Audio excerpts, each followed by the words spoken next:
বর্তমান বিশ্বের সবচেয়ে আধুনিক সামরিক শক্তির মধ্যে একটি হলো ইসরায়েল। ছোট একটি দেশ হয়ে তারা কিভাবে এত শক্তিশালী হয়ে উঠলো, এটা নিয়ে অনেকের প্রশ্ন রয়েছে। সবচেয়ে বড় প্রশ্ন, ইসরায়েল এত উন্নত অস্ত্র পায় কোথায় থেকে? প্রধান সরবরাহকারী ইসরায়েলের সবচেয়ে বড় সামরিক সহযোগী হলো ইউনাইটেড স্টেটস। প্রতি বছর আমেরিকা ইসরায়েলের বিলিয়ন ডলার সামরিক সহায়তা দেয়, উন্নত যুদ্ধ বিমান, প্রতিরক্ষা ব্যবস্থা এবং প্রযুক্তি সরবরাহ করে। উদাহরণ হিসাবে বলা যায়, ইসরায়েলের আকাশ প্রতিরক্ষা ব্যবস্থা, ইরন ড্রোন তৈরি হয়েছে আমেরিকার সহায়তা। নিজস্ব অস্ত্র উৎপাদন, তবে শুধু আমেরিকার উপর নির্ভর করলে চলতো না। ইসরায়েল নিজেও বিশ্বের অন্যতম উন্নত অস্ত্র প্রস্তুতকারক দেশ। তারা তৈরি করে ড্রোন, মিসাইল, আধুনিক নজরদারি প্রযুক্তি।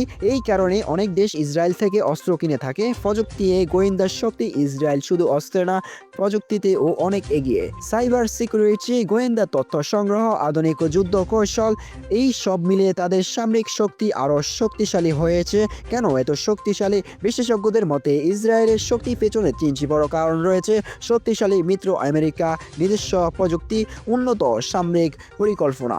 সব মিলিয়ে বলা যায়, ইসরায়েল শুধু বাইরে থেকে অস্ত্র নেয় না, বরং নিজেই শক্তিশালী একটি সামরিক প্রযুক্তি দেশ। এই কারণে তারা বিশ্বের একটি গুরুত্বপূর্ণ শক্তি হিসেবে পরিচিত। আমেরিকার সহায়তা দেয়, নিজেই অস্ত্র তৈরি করে, প্রযুক্তিতে এগিয়ে। ইসরায়েলের এই শক্তি ভবিষ্যতে বিশ্ব রাজনীতিতে কী প্রভাব ফেলবে তা সময় বলে দেবে।